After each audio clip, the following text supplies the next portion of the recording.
Avisa aí. Bom, boa noite então, pessoal. Quem estiver também acompanhando a gente aí pelo Twitch ou depois pelo YouTube, né?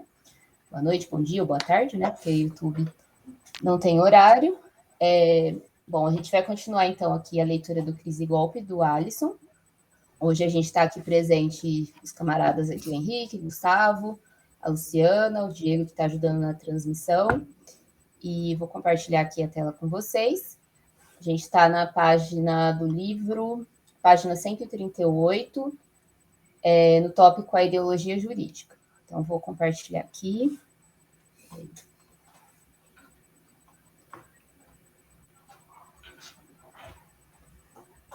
Tá dando para ler, gente? Vocês estão enxergando? Tá sim. Tá? Sim. Beleza. Sim. Então bora lá. Pode ir, Luciana. A naturalização da ideologia jurídica. O direito não é periférico no conjunto da reprodução capitalista. Uma medida de sua presença central na sociabilidade da mercadoria se dá... Eu errei aqui, gente, desculpa, eu não sei o que aconteceu. Beleza. Se dá exatamente em seu alto... Caramba, onde que tá? Sabe um pouquinho. Ai.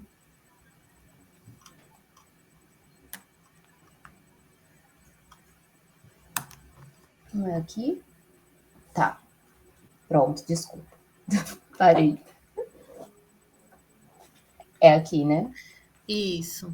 Tá. Se dá exatamente em seu alto grau de naturalização ideológica. O sujeito é constituído em sua materialidade e seu horizonte de compreensão de mundo como sujeito de direito. Assim se percebe e é percebido. Várias as quantidades e os arranjos de direitos subjetivos, mas nunca a forma social necessária de subjetividade jurídica. As lutas de esquerda no mundo têm dificuldade em se abeirar dessa crítica estrutural ao direito que é, por sua vez, um corolário inexorável da crítica ao próprio capitalismo. A subjetividade portadora de mercadorias, juridicamente respaldada para tanto a partir da propriedade privada, transaciona mediante vínculos de vontade autônoma e é, por isso, justamente o motor da reprodução capitalista. Sem o enfrentamento a tal núcleo, as políticas de esquerda são necessariamente uma administração do capitalismo, novos arranjos de distribuição, nas exatas estruturadas já dadas, passam a ser seus pisos e tetos. A presença da ideologia jurídica é tamanha que as experiências presentes de esquerda no mundo operam sem conseguir romper com a naturalização de seus termos. Na Europa, o recente caso grego demonstra que a propriedade privada, os contratos e a segurança jurídica são suas balizas. Na América Latina e no Brasil, das décadas recentes, a esquerda acomodou-se à ideia de que o direito e cidadania são emancipatórios. Aí vocês me pontuem aí quando é para parar, tá bom? A crítica ao direito é um elemento central para o desarme dos atuais impasses da esquerda mundial. Enquanto houver sustentação ideológica do direito, da cidadania e da democracia como dados naturalizados, as lutas de esquerda administrarão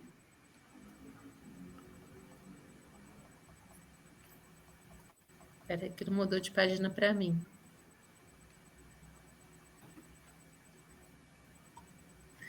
Administrarão o capitalismo e o farão estando institucionalmente fragilizadas na medida em que há na experiência política de poder das variadas direitas um grau maior de eficiência, por saberem que o direito não atua no nível institucional e normativo, e sim nas variadas entranhas do poder que não é jus positivo, e agirem em conformidade com isso. O direito se estrutura no modo técnico a partir de formas sociais estabelecidas, mas em um processo contínuo de perfazimento político.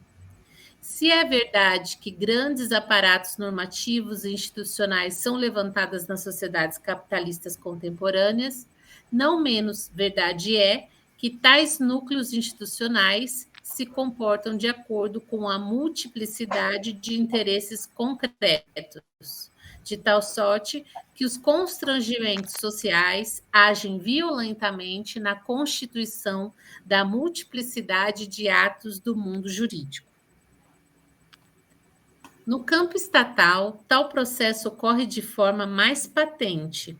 Seus agentes são diretamente influenciados tanto pela ideologia jurídica como espelho da ideologia da mercadoria, quanto pelas diferentes injunções ideológicas imediatas da sociedade, assim como pelas pautas dos meios de comunicação, pelos afetos médios que operam no tecido social, pelos valores pessoais e pelas relações sociais que estruturam as subjetividades.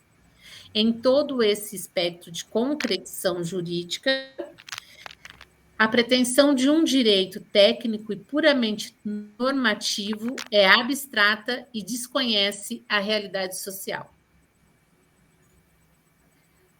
Mas não se pode compreender a realidade microfísica do mundo jurídico e dos poderes judiciários apenas por suas relações intersubjetivas específicas, como se elas fossem mera obra do acaso ou pendor exótico de indivíduos. Há grandes estruturas que perfazem a própria subjetividade, além de conexões sociais profundas de classe, ideologia, valores e interesses que se sobrepõem aos indivíduos. Entender tais conexões é fundamental para se saber também a respeito das luzes e das sombras lançadas sobre as informações do mundo jurídico, cujos proveitos políticos são notórios. Pausa. Eu acho que dá para a gente conversar um pouquinho sobre, né? Eu acho que nessa parte, né, ele fala bastante sobre a questão do sujeito jurídico, né?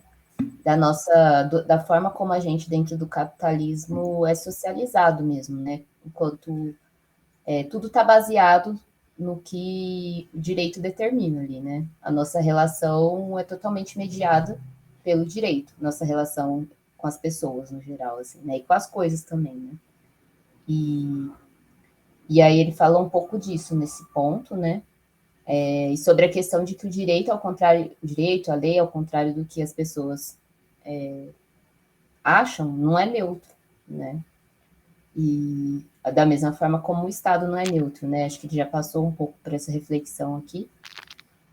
E o quanto que a esquerda, né, não só no Brasil, mas até no mundo mesmo, na América Latina, né, ela é muito arraigada à questão do direito, né? Tanto que a maioria das lutas são lutas por direitos, né? A gente sempre usa isso, né? E o Alisson é bem crítico a respeito disso. Ele fala que a gente precisa ir além disso, porque o direito é forma jurídica, né? É a forma jurídica do capital, né? Então, ele é totalmente adstrito ao capitalismo, né? E aí, tanto que nessa semana até coincidiu, né, da gente fazer duas postagens, uma que foi a do vídeo do TikTok do Henrique do Estado, né? Que a gente postou uma citação do Alisson falando dessa questão do Estado, né? Enquanto a forma política que é própria do capitalismo, e a outra que foi a do 11 de setembro, né, da questão do bombardeio lá no Chile, né, e da morte do assassinato do Allende, né.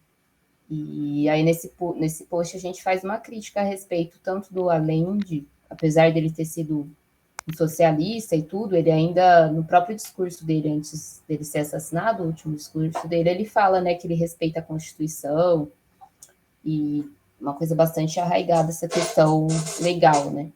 E muitas pessoas na esquerda radical, e eu acho que eu me coloco um pouco do lado delas mesmo, criticam um pouco a postura que o Boric, né, que é o presidente atual lá do Chile, tem tomado, que também é um pouco nesse sentido, assim, né?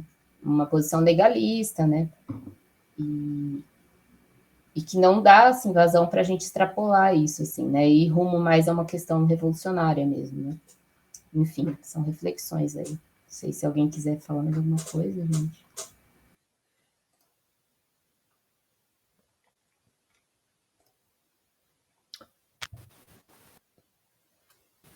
Eu fico pensando que eu estudo bastante psicanálise na faculdade, né? Faço psico.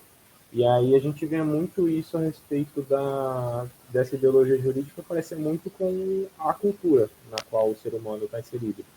E é sempre um sistema no qual a pessoa nasce e ela é inserida nele sem fazer escolha. É como se a gente entrasse no meio de uma conversa que já estivesse acontecendo faz muito, muito tempo. E a gente foi ensinado a aprender e ser através dela, né? E é quase como se essa cultura fosse realmente uma fantasia inconsciente que a gente fala, que ela vai fazer de tudo para se manter de pé. Ela vai fazer de tudo para continuar existindo e a maneira mais eficiente de fazer isso é tornar a si mesma natural para o sujeito, né? Fazer com que o sujeito não perceba ela nos meandros de tudo aquilo que ele faz. Fazer com que o perceba não perceba a história que está por trás daquilo. E realmente é uma coisa que a gente tem que ficar muito, muito atento mesmo nisso, porque a facilidade que a gente tem para cair em meios legalistas de reforma, de mudança, é muito grande, né? E grande parte da esquerda brasileira, não sei se da mundial, porque eu não entendo muito do cenário mundial, mas caiu nessa armadilha mesmo, né? O capital se apropria de certos modos de mudança para continuar existindo. Mesmo que a gente entenda como pequenas concessões, é só manobras, né, para continuar vivendo de alguma forma, né? Como se fosse uma fantasia, né? Quase uma assombração assim, que rodeia todo mundo.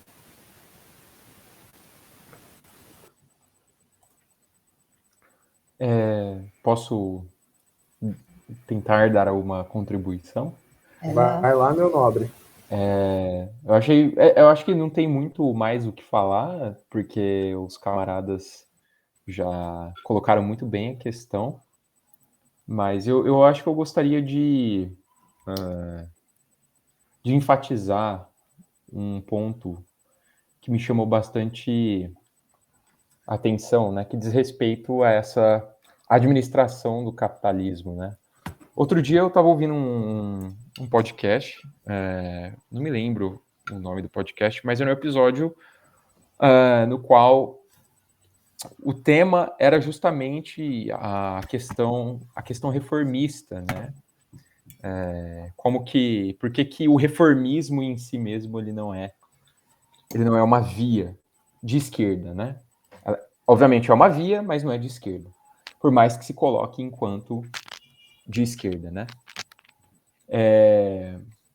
E a palestrante, ela colocou muito bem a questão, falando que não basta somente as massas proletárias se ocuparem do Estado e satisfazerem as próprias necessidades por meio do Estado, porque isso desconsidera que o próprio Estado é uma forma política, é a forma pelo qual o capitalismo vai reproduzir, vai garantir as suas formas jurídicas ao longo do tempo e do espaço e vai reproduzir a sua existência, né?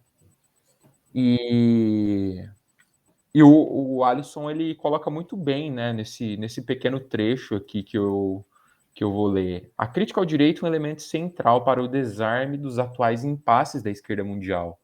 Enquanto houver sustentação ideológica do direito, da cidadania e da democracia como dados naturalizados, as lutas de esquerda administrarão o capitalismo e o farão estando institucionalmente fragilizadas, na medida em que há, na experiência política de poder das variadas direitas, um grau maior de eficiência, por saberem que o direito não atua no nível institucional e normativo, e sim nas variadas entranhas do poder, que não é positivo, e agirem em conformidade com isso. E, ao meu ver, isso faz muito sentido, né? Porque,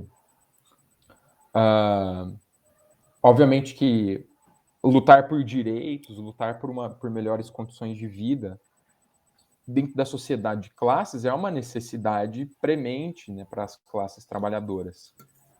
Mas isso não é o suficiente para para a gente fazer uma transição socialista, né? Isso não é suficiente para resolver os problemas essenciais do capitalismo, né?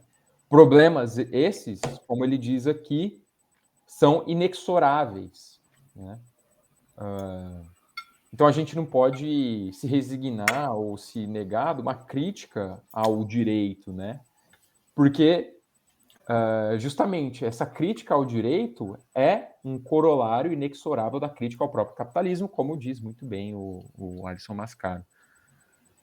E, de certa forma, essa questão do Estado, ela aparece muito bem colocada também em Pachucanes, né? Como eu estava falando para os camaradas, né? Que eu recentemente terminei uma obra, inclusive comentada, né? A apresentação dessa obra foi feita pelo próprio Alisson. E essa obra, o Pachucanes, ele vai derivar o fascismo, né? O fenômeno do fascismo na Itália e na Alemanha, principalmente, enquanto um estágio do capitalismo, né? E qual que é esse estágio? É o estágio em que o capitalismo é o estágio do capitalismo imperialista. E esse estágio ele apresenta formas de decadência, né? Formas de parasitismo e formas de profunda contradição, né? E é nesse meio, nesse contexto, em que se criam as possibilidades concretas de surgimento do fascismo. Então, por isso que a gente não pode resumir, né, as lutas sociais à luta pela democracia. Porque que democracia é essa, né? A democracia burguesa? Bom, a democracia, uma das formas pelas quais a democracia burguesa efetiva a sua existência é pelo fascismo, né? Então, como bem colocado pelo Pachucanes na obra Fascismo, né? Que são 4 textos que ele escreve ali nos anos 20 e tudo mais. Então, eu acho que é muito importante falar sobre o Estado, né? E entender, quando as pessoas falam de democracia, que democracia é essa, né? Porque a democracia ela não é um dado solto, ela não está flutuando aí, mas ela representa interesses dentro da sociedade de classes também.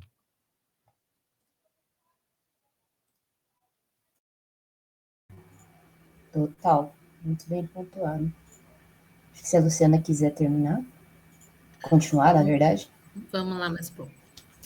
Deixa eu só falar um comentáriozinho, só bem rápido. É porque o Henrique, o que ele falou da psicanálise também me chamou a atenção, que hoje eu estava escrevendo um texto dessa semana também da postagem, não é dessa semana, enfim, um texto aí que vai sair nos próximos aí nas postagens, do Althusser.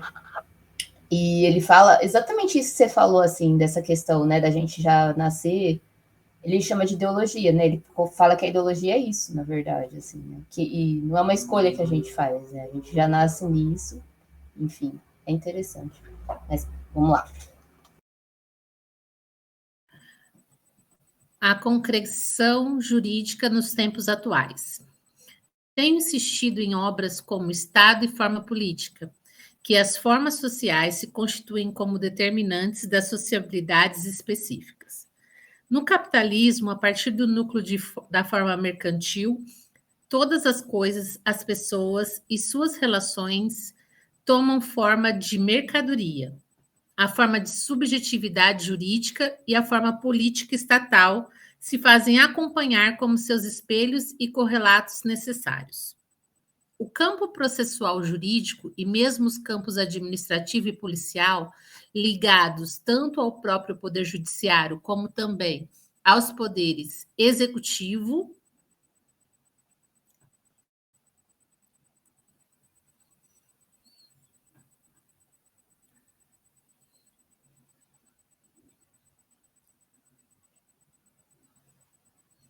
Gente, desculpa, o meu mouse hoje está muito esquisito. É aqui. Eu tô com o PDF aberto em outra página. Vocês querem que eu continue? Isso, pode ler então, Gustavo, porque aí ele consegue ler do próprio computador dele, Ana. É porque eu tenho que só deixar aqui mais ou menos no mesmo lugar, porque se tiver gente acompanhando ou for acompanhar depois. Mas eu acho que é mais fácil você acompanhar e ir mudando e ele lendo. Porque Pode ser, dá para então. É manter porque uma constância, né? não sei o que está acontecendo com o meu mouse hoje, gente. Mas em qual página que a gente. Por que mudou aqui? Ó, estamos na ponto 3.2, concreção jurídica nos tempos atuais, segundo parágrafo. A política da informação jurídica, não. Ai, desculpa, gente, hoje.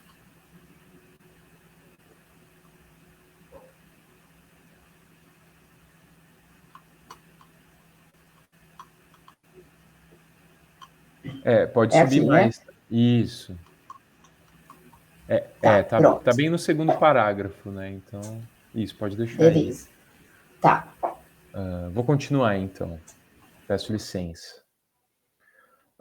O campo processual judiciário e mesmo os campos administrativo e policial, ligados tanto ao próprio poder judiciário como também aos poderes executivo e legislativo, operam a partir de uma conjunção da forma jurídica com a forma política estatal. Chamo esse fenômeno de imbricação de formas de conformação. Assim, para que o direito se realize em termos processuais e procedimentais, ele, cuja forma advém diretamente da sociabilidade capitalista, é também estatal, não porque o Estado seja seu principal constituinte, mas porque o mesmo encadeamento de relações sociais do capitalismo demanda um terceiro em relação aos agentes sociais individuais, como controlador do sistema de julgamento, politicidade e força fiscal de tal tipo de sociedade. Pode continuar?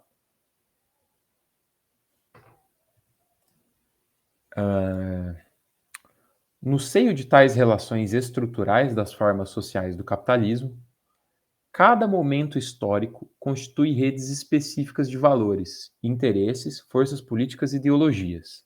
Tais redes são, antes de derivações lógicas, relações materiais e, portanto, contraditórias. Entre Estado e direito, há relações de conformação que não necessariamente garantem racionalidade ou plenitude funcional. Assim, diante da política, da economia, dos poderes e dos campos de luta social, o mundo jurídico e judiciário atravessa fases de resistência, submissão, alinhamento ou mesmo de combate. Em Crítica da Legalidade do Direito Brasileiro, aponto para algumas dessas fases no caso brasileiro das últimas décadas, que constituem movimentos tendenciais majoritários dos operadores do direito. Se é verdade que o direito brasileiro sempre formou uma elite jurídica tradicionalista, avessa a uma maior abertura aos interesses sociais, os tempos de ditadura militar e a transição para a democracia gestaram relativas contradições nesse quadro. Breves e pontuais experiências de juristas progressistas foram vistas na década de 70 e 80, em movimentos como o chamado direito alternativo. Diante das legislações rígidas da ditadura, no campo judicial tentou-se flexibilizar a crueza normativa. Mas entre as décadas de 80 e 90, maiores ganhos institucionais foram obtidos por meio das legislações de conteúdo social e mesmo a Constituição Federal de 88. Nesse momento, a proeminência jurídica progressista esteve também no campo legislativo e não apenas no judiciário. Ocorre que tais ganhos surgiram no momento de véspera da chegada do neoliberalismo ao cenário político, econômico e social nacional. A partir da década de 90, tal contradição se tornou explícita. Há um direito relativamente desenvolvimentista e de bem-estar social, contraposto a uma política econômica governamental de tipo neoliberal. Nesse quadro de contradição, desde a década de 90, houve algum desmonte dos relativos ganhos do direito com base na revogação normativa, via legislativa. Mas os custos de tal caminho são altos, tendo em vista o desgaste político-eleitoral que envolve o retrocesso nos direitos. Então, o campo judiciário, cujo conservadorismo latente sempre existiu, mesmo em momentos de pontuais experiências progressistas, torna-se o espaço, por excelência, de uma conjugação conservadora entre um direito de potencial entre um direito de potencial bem-estar social e uma demanda econômica, ideológica e valorativa neoliberal. Esse cruzamento vem sendo realizado desde a década de 90 até os dias de hoje. No campo dos costumes, há um tenso balanço entre conservadorismo e progressismo moral, como se vê em questões da família, minorias ou laicidade do Estado. No campo econômico, tenta-se a impossível arte de compatibilizar o cumprimento dos princípios constitucionais sociais com atendimento à demanda neoliberal por ainda maior proeminência do capital.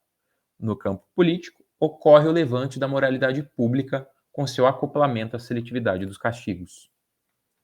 No caso da moral, a prevalência, na base dos tribunais, de vieses conservadores, uma vez que o jurista, indivíduo de classe média, tem por leitura ideológica típica a importância da ordem e dos valores morais estabelecidos, quase sempre teológicos.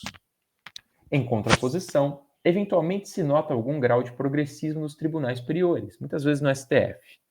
No caso da economia, o peso da lógica econômica neoliberal é altíssimo, menos em julgados cotidianos que em grandes decisões. No caso da política, o controle do que é pauta jurídica se faz de forma externa ao mundo jurídico e judiciário, sobretudo pelos meios de comunicação de massa.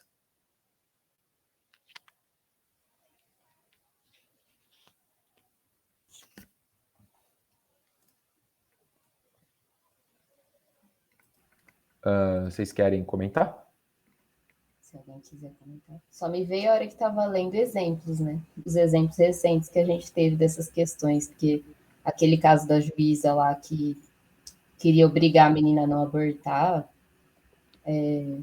Agora também a questão do STF lá ter o que é? O negócio do piso das Revogado o piso salarial.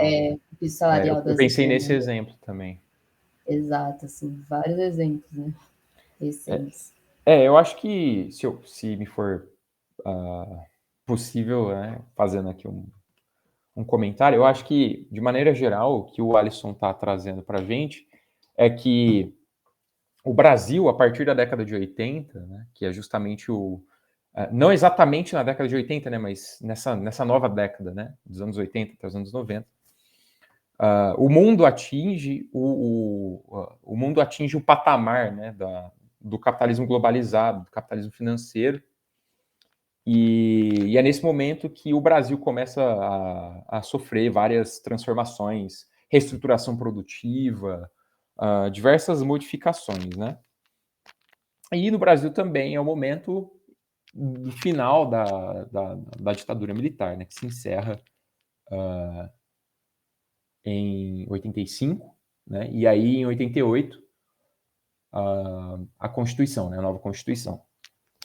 E acontece que esse contexto ele une duas dinâmicas que são, como ele mesmo diz aqui em algum momento,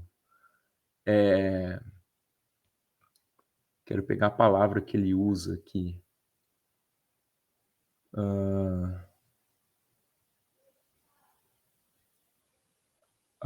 Aqui. Duas esferas impossíveis de compatibilizar, né? Que no caso é uma Constituição que garante certos direitos, né? Ou seja, uma expressão estatal, uma expressão política que garante o direito das massas, só que, juntamente com essa esfera, vem a esfera econômica, que visa satisfazer os grandes interesses neoliberais, né, que estão aflorando, né? O neoliberalismo ele se expande para o mundo na década de 80, mas a produção teórica, ou na minha opinião, a teórica, né, do neoliberalismo começa lá na década de 40, muitos autores da Sociedade Monte Pelerin, lá na Suíça, já estavam escrevendo sobre isso. O Hayek, toda essa galera já começou a se mobilizar ali, né, na década de 50, mas isso vai culminar ali na década de 80, né, principalmente com os governos do Ronald Reagan, da Margaret Thatcher. Mas, de maneira geral, foi isso que eu consegui compreender, né, que o Brasil ele caminha juntamente com essa contradição, né? Ao passo que se tenta politicamente garantir certos direitos, isso se torna incompatível com o atendimento à demanda neoliberal, né? Que está sempre requerendo cortes de direitos, enfim, tem toda os princípios neoliberais, né? Corte de direitos, austeridade fiscal, enfim. E ausência de diminuição do Estado, enfim. E aí nos vem vários exemplos, né, de como aqui no Brasil é visível, né, que o Estado ele não é neutro. Né? Eu acho que tem muitas pessoas que, inclusive teóricos, né, que caem nessa armadilha, né, de achar que o Estado é neutro, né, principalmente aqueles de vertente mais positivista. Mas eu sinto que aqui no Brasil a gente consegue claramente enxergar o contrário, né? Como que o Estado ele é um instrumento que está a serviço ali dos grandes interesses, né? Justamente, né, pela revogação do piso salarial, não sei se vocês lembram, né, daquela medida ratificada que desobrigava os planos de saúde a oferecer certos serviços, né, dentro do para quem pagava o plano, né? Enfim, isso tudo são expressões desse serviço do Estado às classes dominantes, né? Enfim.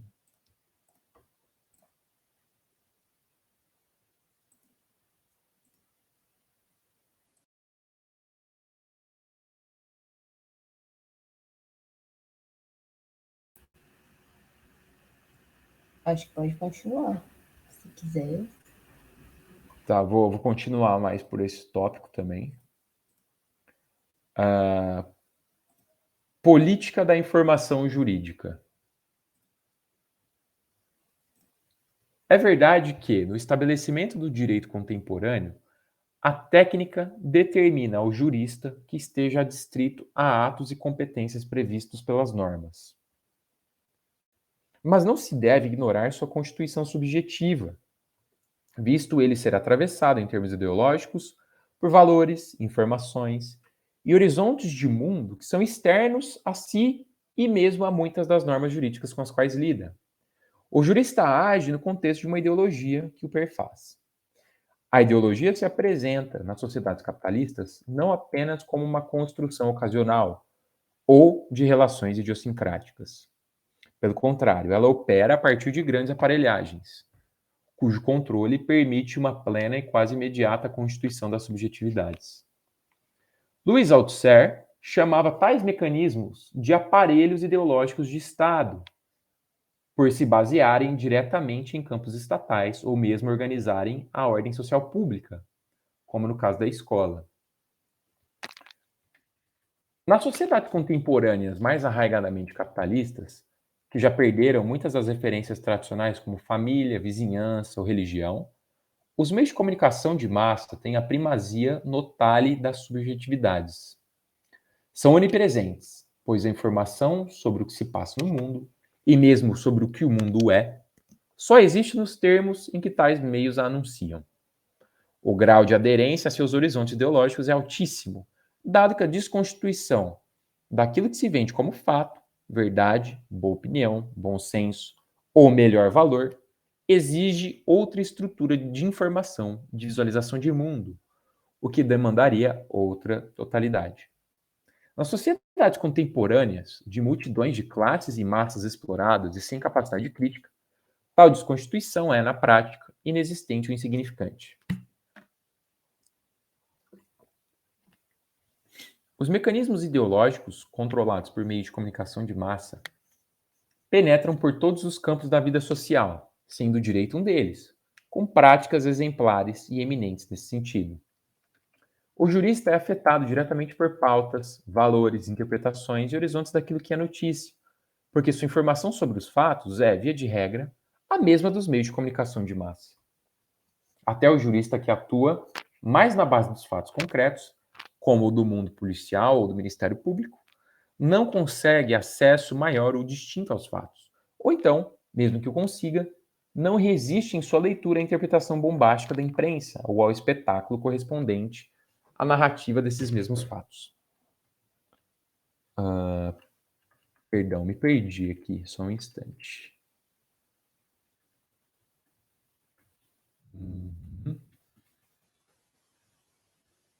Ok. Duas grandes vertentes se abrem nessa imbricação de ideologia, aparelho de comunicação de massa e prática jurídica. A primeira delas se descortina no próprio mundo do direito, a incorporação de tal conjunção como prática política do jurista. Um caso jurídico tem mais peso e ganha áreas de importância quando a imprensa o anuncia. Isso faz com que haja um pendor por bons acessos dos operadores do direito aos meios de comunicação de massa. Essa política, que a princípio pode parecer útil aos próprios fatos em tela, por serem divulgados e levados ao conhecimento público, faz também com que se perca uma isenção necessária diante de outros fatos semelhantes. Obriga a alcançar pressões sociais que são, de início, desconhecidas dos fatos, e, em especial, torna a maquinaria jurídica, acoplada aos meios de comunicação de massa, um jogo de sombras e luzes. O poder do arbítrio jurídico se majora quando amplificado, iluminado ou ocultado pela imprensa. Ao mesmo tempo, uma segunda vertente se abre de forma peculiar. A captura do mundo jurídico e judiciário pelos meios de comunicação de massa. O mesmo jogo de sombras e luzes, da simbiose entre juristas e imprensas, faz com que a imprensa, se torne a última ratio da opinião pública, do julgamento apropriado, da constituição do que seja escandaloso ou normal. Com isso, o mundo jurídico não resiste a ser um terceiro diante dos aparelhos de comunicação. Trata-se de sua plena captura pela ideologia. Como tantas outras áreas, a política da informação jurídica é constituída na atualidade por uma imbricação entre afazer jurídico e interesse dos meios de comunicação de massa. Lutas progressistas precisam, portanto, vencer duas barreiras: a do interesse dos juristas e a do interesse dos órgãos da imprensa, que se prestam quase sempre aos mesmos fins. É de se perguntar qual o poder do direito e do jurista, constituídos pela ideologia de massa, contra esse mesmo controle ideológico. O poder autônomo e técnico do direito, nessa hora, se esvai. Para além de um pretenso avanço confinado ao mundo jurídico, a luta é ideológica, passando pelos próprios controles sociais dos meios de comunicação de massa. É de fora para dentro que o mundo jurídico se torna progressista. É por essa luta, ainda muito pouco enfrentada, que se passa a definição de horizontes transformadores para o nosso tempo.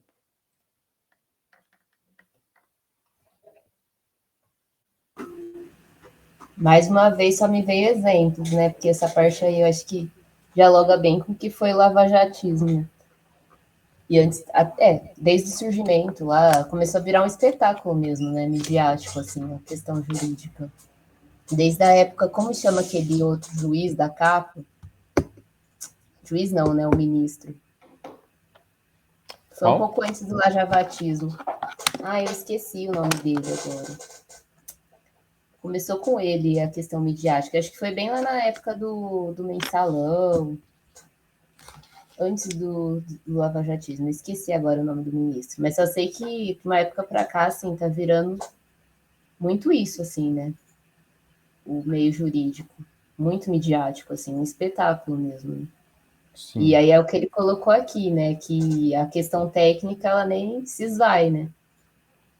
Que é, para mim, assim, é igual a questão do impeachment da Dilma, da pedalada, foi uma coisa assim, que juridicamente falando não tem pé nem cabeça. Mesma coisa a prisão do Lula.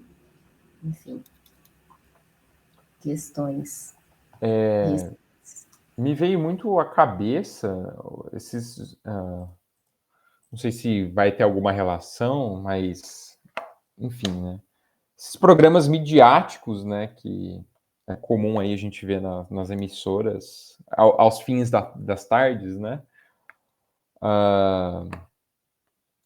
Comentando sobre os delitos, né? Sobre o que está acontecendo e tudo mais. E é interessante porque quase nunca se vai falar ali de grandes empresários sonegando imposto, de exploração em massa, demissão em massa, né? Nunca se reporta sobre esse tipo de acontecimento que atingem as massas, mas justamente nesses programas se enfatiza muito as ações, esses delitos pequenos, né? Da pessoa que, sei lá, roubou um mercado para comer alguma coisa, e aí demoniza, né? Se demoniza essa pessoa justamente por conta disso. E isso é um fato muito explícito, né? De como a mídia ela forma a opinião pública, né? De como a mídia ela tá ali, ela também não é neutra, né? E ingenuidade nossa acreditar que a mídia é neutra e que ela está preocupada com o fato em si, né? Se você olhar todo jornal fala, né? Tem lá, aqui nós estamos preocupados com os fatos, né? Mas você vai ver como se desenvolve o desenrolar disso tudo. A questão já é bem diferente, né? E esse texto é bastante atual, né? É bastante interessante ver como que tem muita coisa que a gente está vivendo realmente, e, enfim, é isso. Isso aí que você falou, Gustavo, me lembra muito uma passagem do Antônio Vieira. Ele era um padre antigo, ele escreveu vários sermões que ficaram muito famosos, né? E aí uma das passagens é: o roubar com pouco faz os ladrões, o roubar com muito os alexandres. Né? Então, tipo, atualmente, sempre, né, se você é pobre e rouba, você é o verdadeiro bandido. Se você é rico e rouba, você é um Alexandre, né? Você é um imperador, você é um poderoso. E nesses programas é justamente só tem uma notícia, né? Que é um menino preto, pobre, periférico, sendo holofotado, televisionado porque ele roubou um celular de uma senhora, assim, sabe? Qualquer coisa do gênero. E eu sempre lembro de uma coisa que a Rita Von Hunt falou num vídeo dela a respeito da guerra da Ucrânia, que quando, à medida que o tempo passa e as coisas vão sendo espetacularizadas e mediatizadas, elas vão sendo consumidas, né? Porque a mídia ela é um consumo. A gente liga a TV, a gente está consumindo, a gente roda a aba do Instagram, a gente está consumindo. Essas coisas estão sendo vendidas para a gente. E aí as coisas começam a serem realmente vendidas, né? Então, tipo, hoje se vende guerra. Hoje se vende gente pobre roubando. Né? Hoje se vende CPI da Covid, né? As coisas estão sendo consumidas como show de circo, né? Você paga um ingresso e você vê. E aí realmente deixa-se de lado e qualquer escrúpulo. E aí o direito se torna um pano para isso tudo, né? Uma coisa que está certa e que é aquilo ali mesmo, é incontestável, né? Mas realmente é sempre muito importante a gente lembrar que quando o negócio é mediatizado, espetacularizado, está sendo vendido. Assim. Não está só sendo apresentado para a gente. Sim. Total. Eu tô aqui procurando, gente, eu não sei se vocês já viram, tem um... esse aqui, ó. Um vídeo do Chavoso da USP sobre exatamente isso que o Gustavo estava falando, que chama Populismo. Na verdade, o título tá Policiais e Blogueiros, Policiais Eleitos, mas fala sobre o populismo penal midiático. É muito bom. Eu acho que é um dos melhores vídeos dele, assim, sobre isso, porque, enfim, é exatamente isso que o Gustavo estava falando. Eu poderia comentar mais uma coisa? Eu não sei se alguém quer comentar. Vai lá, vai lá. Então, eu gostaria de comentar sobre dois aspectos, né? Eu acho que o principal deles, né? Eu acho que o núcleo desse trecho, desse ponto, né? 3.3, pelo menos na minha interpretação, né, é o Alisson falando de como que o jurista ele não está à parte, né, desses processos de introjeção da ideologia, né? Na verdade, ele se forma enquanto jurista no seio desses processos ideológicos, nessas transformações, nessas dinâmicas, né? E ele até fala, né? Quer ver? Os mecanismos ideológicos controlados por meio de comunicação de massa penetram por todos os campos da vida social, sendo o direito um deles, com práticas exemplares e eminentes nesse sentido.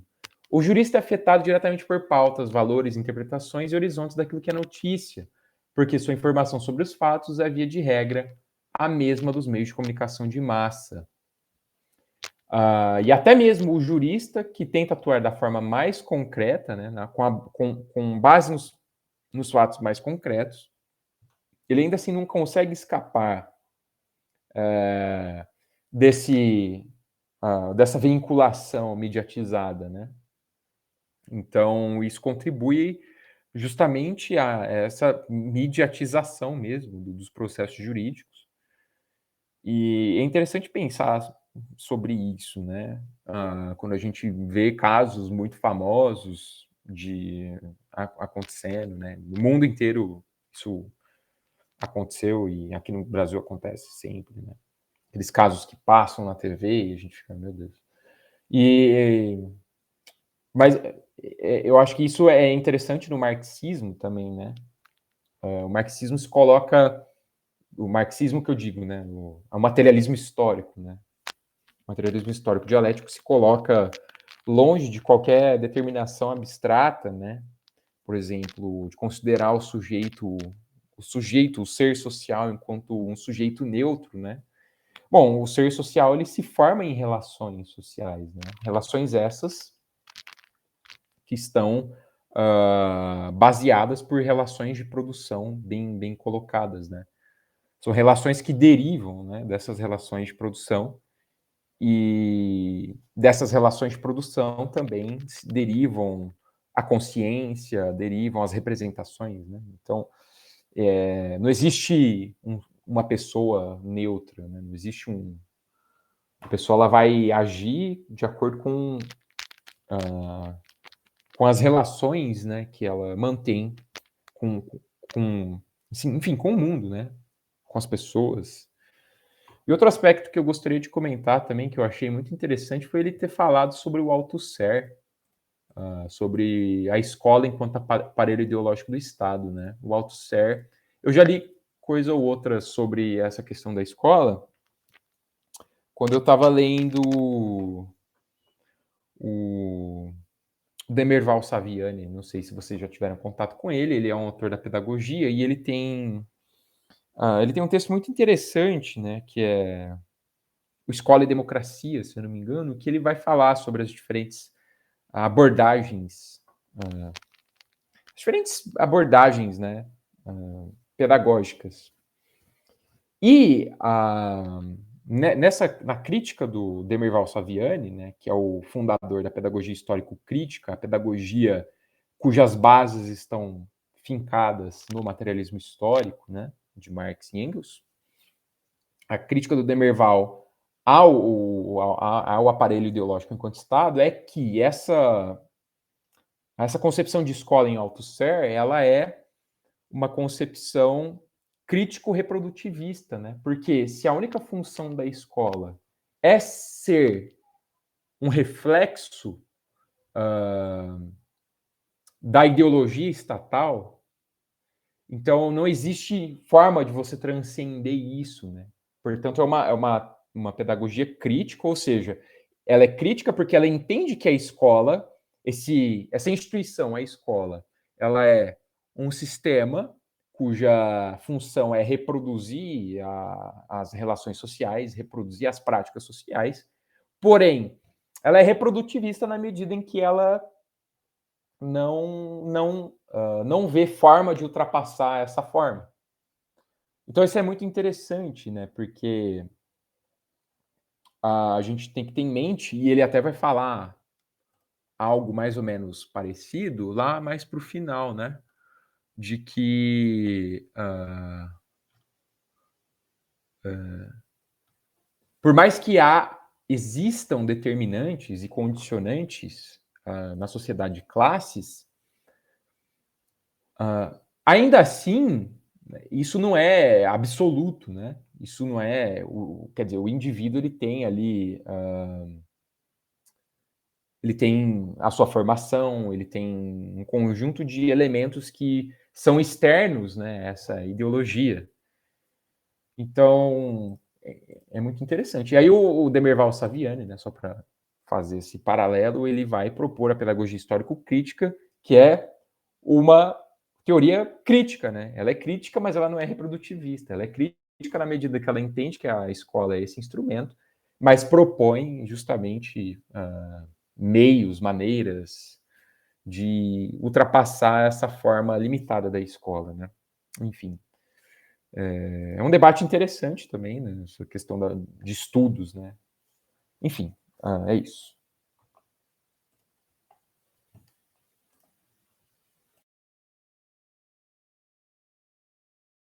Se alguém quiser continuar. Deixa que eu continuo. Agora é o Summum Jus, Summa Injuria. A crise brasileira é exemplar de um mesmo processo de crise mundial. Em uma vasta gama de países centrais e periféricos, o capitalismo contemporâneo, pós-fordista e neoliberal ensejou governos conservadores e reacionários e levou populações ao esgotamento de forças de resistência ou de enfrentamento. Nesse quadro, o Brasil se mostrava um caso peculiar, junto com alguns países da América Latina e de outras regiões do mundo, ao qual a última década trouxe esperanças de uma retomada de energias para a luta.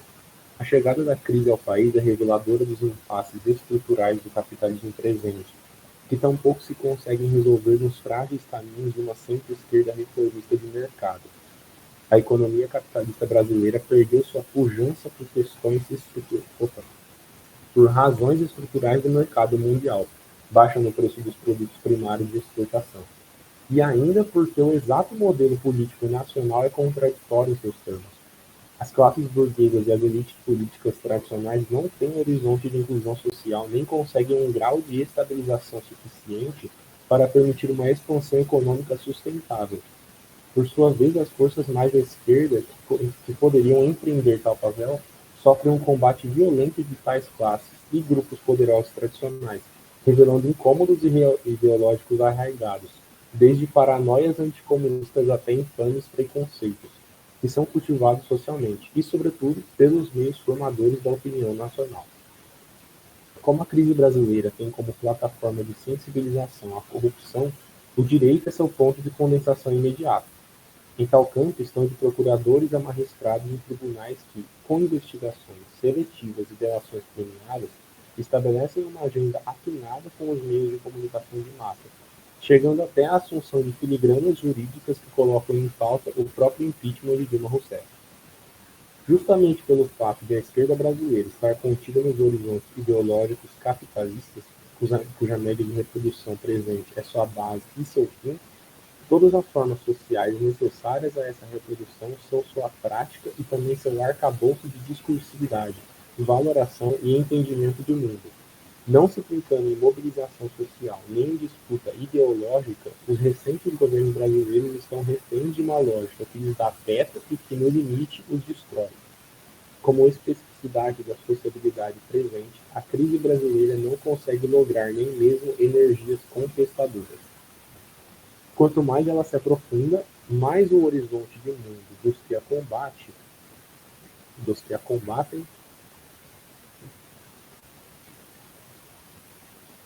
é entregar-se aos próprios fundamentos da crise, acalmar mercados, negar apoio popular, costurar apoio político nas elites, tornar-se refém dos meios de comunicação de massa tradicionais. Nesse sentido, do Brasil à Grécia, a fórmula é a mesma. As formas sociais do capitalismo, como ideologia, estão no horizonte constituinte da política presente. A crise brasileira passa pelo direito, mas não é só jurídica. passa também pelos meios de comunicação de massa, mas não é só da mídia. Passa pelo governo, mas não é só política. Passa pelo regime de acumulação e pelo modo de regulação, mas não é só econômica. A crise brasileira é mais um caso de crise geral da reprodução da sociabilidade capitalista. Ela passa, sim, pela exata composição de todos esses fatores, o que perfaz justamente o estrutural de tal sociabilidade. Não se trata de uma exceção.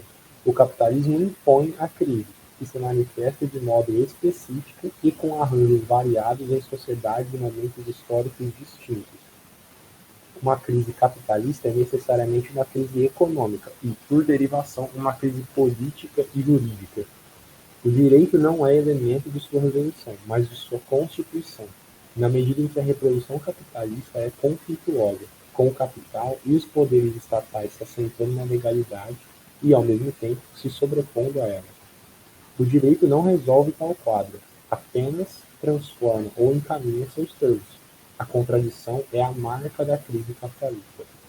A superação da crise brasileira só é possível com a abertura de caminhos para a superação das determinações gerais do capitalismo.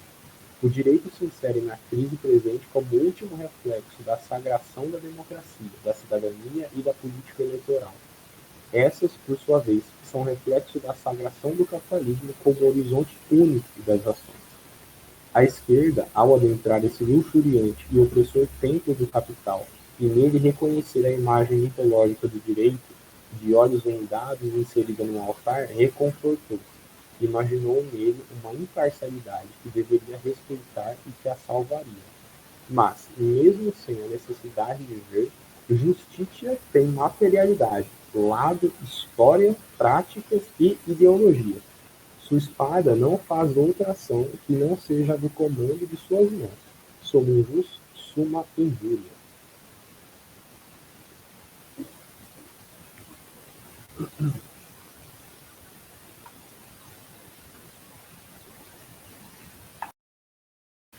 Isso me fez refletir bastante sobre aquilo que passou na parte anterior, sobre a determinação do universo jurídico pela própria ideologia jurídica, assim, sabe? E o capitalismo, ele tem um paradigma final, assim, um conflito final, que ele é muito elaborado num negócio bizarro, assim, mas muito interessante, que é o realismo capitalista.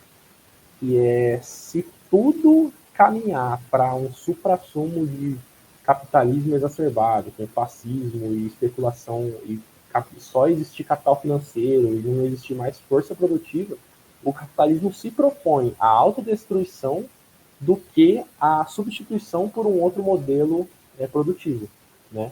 E aí entra naquele negócio que é impossível hoje em dia, e o capitalismo quer vender a imagem para a gente de que é impossível existir um outro sistema que não seja o capitalismo. Então, se não existir o capitalismo, existe só o fim do mundo, né? Existe o apocalipse. Né? É o apocalipse que, inclusive, é vendido para a gente em revistinha, videogame, né? Filme que a gente vê, etc. e tal. Mas aquilo lá é justamente o que a ideologia dominante quer que a gente pense como não existe sistema produtivo e não existe juridicância, né? Não existe lei. Não, acabou a lei, né? A lei é o último bastião da segurança, né? E o capitalismo ele se propõe a isso, né? Como a Margaret Thatcher falou, não existe alternativa, né? E isso é realmente muito difícil, né? Porque, porra, uma coisa que se propõe a se autodestruir para que não exista outra coisa é realmente muito difícil de lutar contra, porque está disposto a tudo.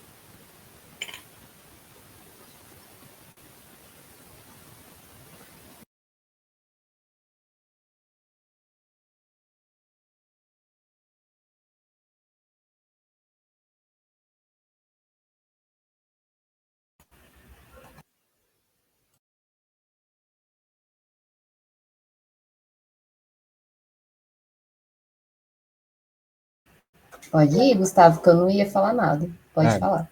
Beleza. Desculpa. Eu vi você abrindo o microfone, eu abri na mesma hora. Desculpa. Eu gostaria de ressaltar, reler, né? Eu acho que é interessante fazer esse movimento de reler.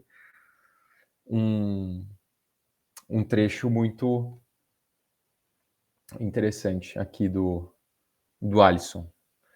A crise brasileira passa pelo direito, mas não é só jurídica. Passa também pelos meios de comunicação de massa, mas não é só da mídia. Passa pelo governo, mas não é só política.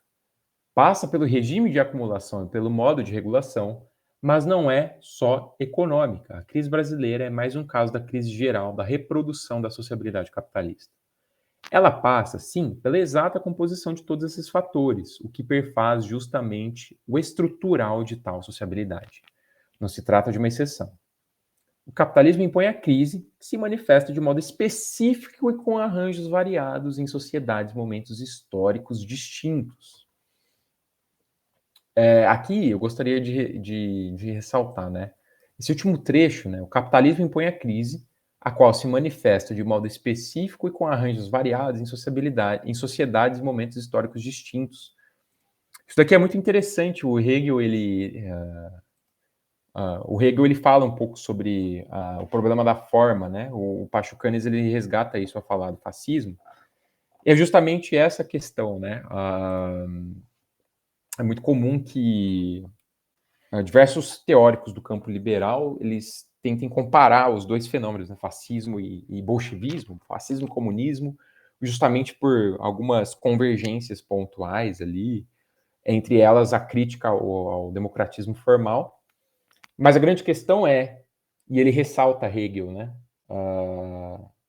É sempre bom lembrar que na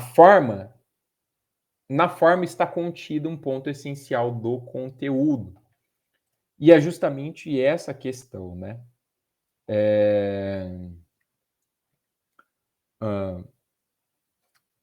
A forma capitalista, a forma que a crise assume, ela varia de acordo de acordo com as sociedades e momentos históricos distintos, mas o conteúdo dessa crise não é outra coisa senão a crise geral da reprodução dessa sociabilidade capitalista.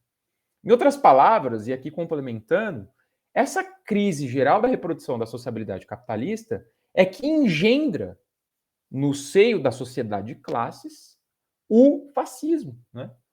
É esse o ponto fundamental, né, em Pachucanes, e de uma certa forma o Alisson traz isso aqui, né, para a gente. E isso linka então, também com o que o Henrique falou, né? Que é mais fácil imaginar o fim do mundo do que imaginar o fim do capitalismo, né? Porque o capitalismo, por possuir inexoravelmente essas crises periódicas, ele precisa reinventar formas para continuar reproduzindo a sua existência, né? Para continuar reproduzindo a sua sociabilidade. Uma delas está no nível das representações, né? De que é impossível pensar um outro modo de sociedade, de que o ser humano ele é egoísta por natureza e que sempre vai ser assim, né? Qualquer tipo de delírio teórico, né? Acabou a lei, vamos voltar para a barbárie, tudo isso desconsidera, né? Que o ser humano ele não é algo, não é imutável, né? Ele é um ser que se constrói nas suas relações, é um ser que está em constante vir a ser, né? Outra coisa que eu gostaria de ressaltar também, que eu vou ler aqui rapidinho, é esse trecho. A superação da crise brasileira só é possível com a abertura de caminhos para a superação das determinações gerais do capitalismo. O direito se insere na crise presente como último reflexo da sagração da democracia, da cidadania e da política eleitoral. Essas, por sua vez, são reflexo da sagração do capitalismo como horizonte único das ações. A esquerda, ao adentrar esse luxuriante e opressor templo do capital, e nele reconhecer a imagem mitológica do direito, de olhos vendados e inserida no altar, reconfortou-se, imaginou nele uma imparcialidade que deveria respeitar e que a salvaria. É muito interessante, né? Porque estamos passando por um momento de eleições, né? De campanha política e tudo mais, e os conflitos estão se intensificando, mas outro dia eu estava até vendo no canal da Boitempo o Mauriase falando sobre essa questão, né, dos debates. No seio dos debates, a gente vê diferentes propostas ali, né? Mas a gente não vê candidatos, inclusive que se dizem de esquerda, falando em mudança no regime de propriedade, falando em reforma agrária. Inclusive, candidatos mais à esquerda, eles foram excluídos dos debates públicos, né? Como acho que é Leonardo Péricles o nome dele. Não sei se vocês conhecem, eu não lembro, não sei exatamente se esse é o nome dele, mas ele e a Sofia Manzano também, eles não foram convidados aos debates e, bom, isso nos diz muitas coisas, né? É engraçado que eles chamam lá o cara que quer privatizar até, sei lá, até cemitério, mas pessoa que quer falar de reforma agrária, né, de CLT, não chama, né? Isso diz muita coisa. Mas no geral é isso, né? A gente vê, a gente pensa que se mudar o presidente, vai mudar muita coisa. Obviamente que diante do cenário atual, qualquer coisa seria, acho que menos pior. Mas seria ingenuidade acreditar que a mudança dentro da especificidade parlamentar, ela causaria uma mudança estrutural, né? Uma mudança radical, tal como é necessária. Então, foram reflexões que eu tive ao acompanhar essa leitura.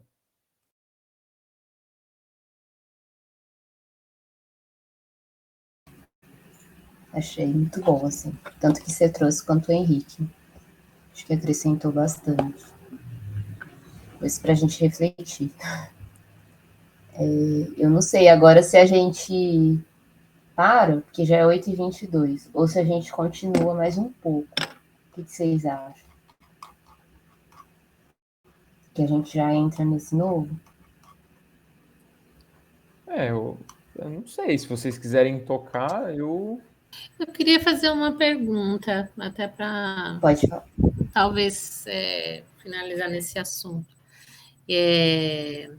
Se a gente fala de tantas crises, né? A gente está estudando um livro que está falando assim, crise e golpe, né? Como se o Brasil estivesse entrando numa crise capitalista. Mas, na verdade, e aí eu quero, né, escutar vocês, na verdade, uma pergunta.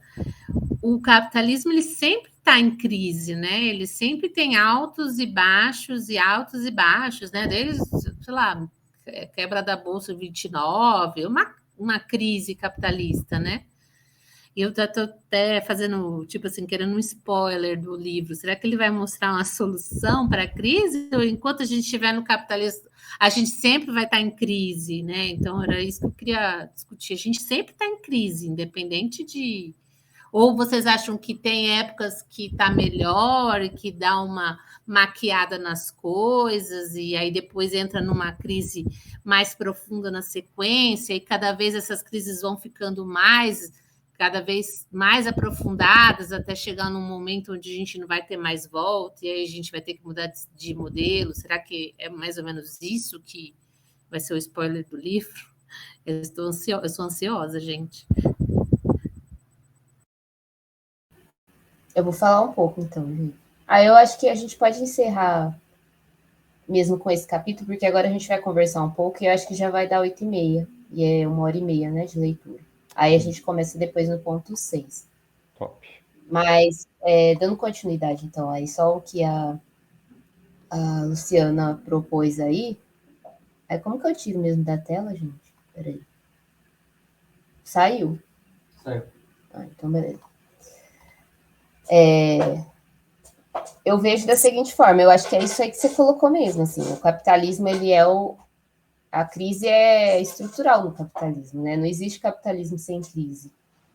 Então, assim, é isso, assim, a gente tem períodos menos piores, assim, mais estáveis, mas nunca vai ser estabilidade completa, porque é impossível, né? O capitalismo, ele sobrevive aí de desemprego, de crises mesmo, né? Para conseguir, de guerra, né? Então, eu vejo dessa forma, vejo não, né? É dessa forma que acontece. E a única saída que a gente tem mesmo é a revolução, por isso que a gente fala, né, da revolução socialista, de colocar um novo sistema, justamente por isso, porque enquanto ele existir, vão existir pessoas sendo exploradas e sendo oprimidas, né? E essas crises vão ser constantes. A Thailise Leite, que é uma das alunas do Alisson, ela fala que a gente está no momento de colapso do capitalismo. Então, assim, tipo, não é nem crise mais, ela coloca como colapso do capitalismo. Eu tendo a achar que é por aí. Assim, eu tenho uma visão parecida com a dela, no sentido de que eu acho que momentos de estabilidade, eles já não vão existir. Essa é a minha visão, é meio catastrófica, mas assim, do que eu tenho visto assim materialmente falando, eu acho que é um pouco por aí, assim, tanto que quando eu penso na eleição do Lula, que eu acho que vai vir, espero, né? Mas também não acho com otimismo, assim. Acho que é um pouco do que o Gustavo falou, né? Menos pior. Qualquer coisa é menos pior do que o Bolsonaro, mas acho que a gente vai continuar numa crise muito profunda, assim, que a gente precisa realmente de propostas e, enfim, de apresentação mesmo de um novo modelo e de uma saída revolucionária, assim, que extrapole mesmo os limites tanto do Estado quanto do direito, né? Enfim, porque senão a gente ruma mesmo aí mais para o fim do mundo do que para o fim do capitalismo. Eu acho que é um pouco isso. Tanto, ainda mais se a gente pensar em questão de mudança climática junto, né? Pelo menos é isso assim que eu vejo. Mas aí vamos ouvir o restante aí. Gustavo, Henrique.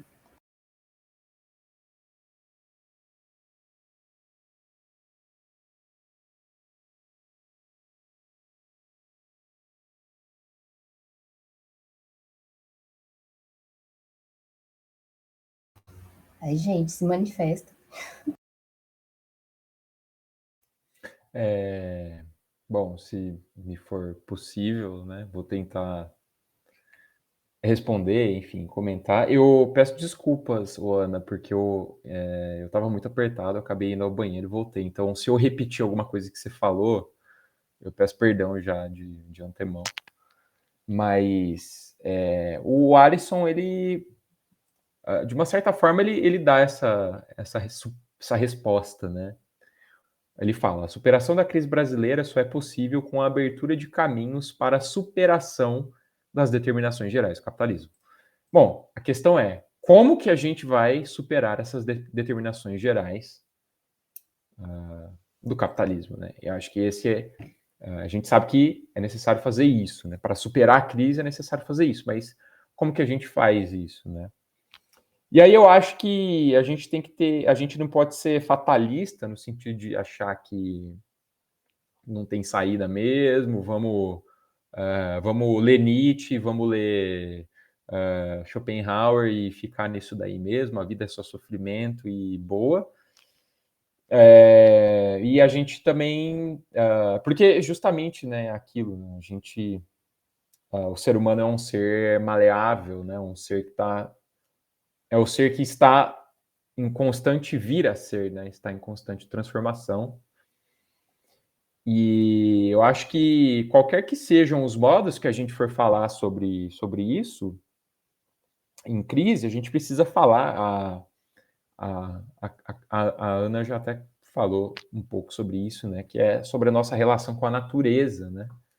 Eu acho que falar em uma nova vida, né? Um novo modo de vida, inclui falar sobre uma outra maneira da gente interagir metabolicamente com a natureza, né? O Marx, eu comentei sobre isso já em algum encontro. O Marx, ele tem uma concepção muito interessante sobre o metabolismo, né? E quem retoma isso é o Mesaros, se eu não me engano. Acho que o Lukács também fala, mas o Marx, ele tem uma leitura super interessante sobre a interação metabólica do ser humano com a natureza, justamente porque ele é um materialista, né? E eu acho que isso faz muito sentido, né? Tem muitos autores que falam que Marx não era um pensador ecológico, né? Muitos autores marxistas que falam isso, inclusive. Mas ele entra numa polêmica muito grande com o Davi Ricardo sobre questão de esgotamento do solo, sobre o uso da tecnologia para impedir esse esgotamento do solo. Enfim, eu acho que essa crise ela é periódica, ela vai continuar acontecendo, e o Brasil, por ser uma nação dependente e subdesenvolvida, né, a gente tende a sofrer essas crises de maneira muito mais intensa do que nos países de capitalismo central. Em alguns momentos, isso me lembrou muito o Florestan Fernandes, né, que tem uma tese sobre a formação do Brasil, né, sobre as questões da colonização e tudo mais. Então, falar sobre isso é falar de história, remete a muita coisa. Mas, no geral, eu concordo, assim, eu acho que a gente tem que... a gente não pode ser fatalista e a gente não tem que entender, né, que o ser humano é maleável e a gente precisa transformar o modo pelo qual a gente entra em relação com a natureza, né? Poucos economistas falam sobre isso hoje. Geralmente a galera da economia quer falar muito de... Pelo menos, assim, né, do que eu já vi por aí. A galera fala muito sobre mercado internacional e tudo mais. Enfim, né? Mas eu acho que um ponto fundamental é falar sobre a nossa interação metabólica. Falar sobre como a gente impede a nossa alienação para com a natureza, né? Porque para o Marx, e isso é muito atual, para o Marx, o surgimento da sociedade moderna é o momento em que o ser humano se aliena da natureza, né? E aí, quando ele se aliena da natureza, ele transforma ela em mercadoria também. Então, isso volta justamente no que o Alisson falou, né? Para superar essa crise é necessário superar as determinações do capitalismo, ou seja, a sua tendência de mercadorizar, né, de mercantilizar todos os aspectos da vida, inclusive aquilo que se constitui a condição primordial da vida humana, né, que é a natureza. A gente vive porque, por meio do nosso trabalho, a categoria fundamental em Marx, a gente entra em relações com a natureza, em relações sociais, e produz e reproduz materialmente a nossa vida, né? Então, não sei se eu consegui responder, enfim, mas são questões que eu venho pensando há um tempo.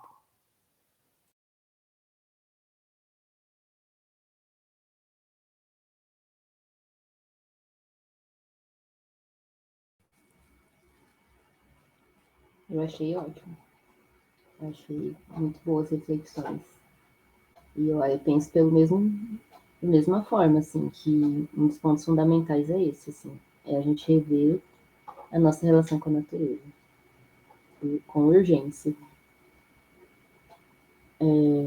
Bom, gente, não sei se mais alguém quer colocar alguma coisa, a Luciana que fez a pergunta, porque aí acho que a gente... Tá joia, pessoal, tá ótimo. Muito obrigada pelas reflexões. Senão a gente já vai encerrando por hoje. Aí depois que encerrar, aqui para a gravação, queria só fazer um comentário com vocês. Beleza. Então acho que já dá para encerrar.